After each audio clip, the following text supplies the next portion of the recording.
Guyane. Une fusée sociale dans la campagne.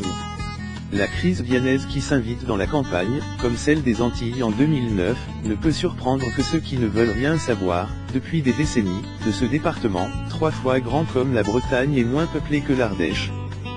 Ou que ceux qui s'en tiennent aux chiffres d'une politique plutôt volontariste, plutôt généreuse, mais qui ne suffit pas face à des réalités complexes.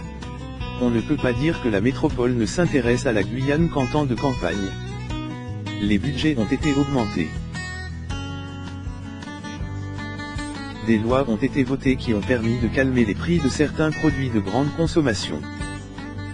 Des efforts sécuritaires, merci Madame Taubira, ont été décidés, effectifs policiers, scanners à l'aéroport de Cayenne, tribunal de grande instance, prison.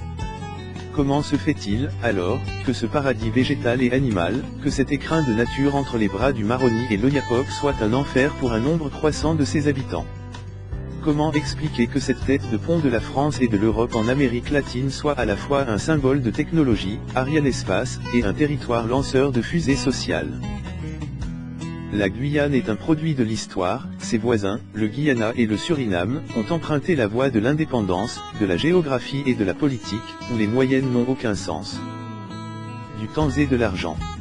C'est la Guyane qui fait que la plus grande frontière française est avec le Brésil.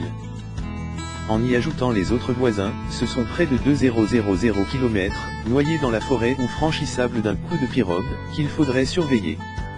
Impossible de contrôler les Brésiliens, les Surinamais, les Haïtiens, les Péruviens, les Dominicains qui fuient leur misère, proie à cet Eldorado de la subvention.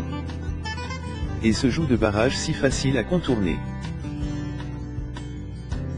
Territoire pauvre, la Guyane est, malgré tout, la France. Avec la moitié des emplois dans la fonction publique, des ingénieurs à Kourou, même s'ils vivent relativement en vase clos, des traitements majorés et des primes incitatives. Sauf que la cohabitation entre ces deux réalités crée un choc, l'alléchant pouvoir d'achat des uns fait exploser les prix et la spéculation au détriment de ceux, de plus en plus nombreux, qui n'ont rien.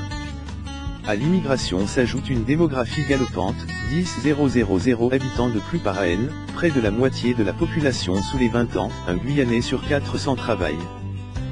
Malgré les efforts, l'eau, l'électricité, les écoles, les équipements sanitaires manquent. Les violences, les trafics et l'orpaillage clandestin semblent trop souvent la seule issue.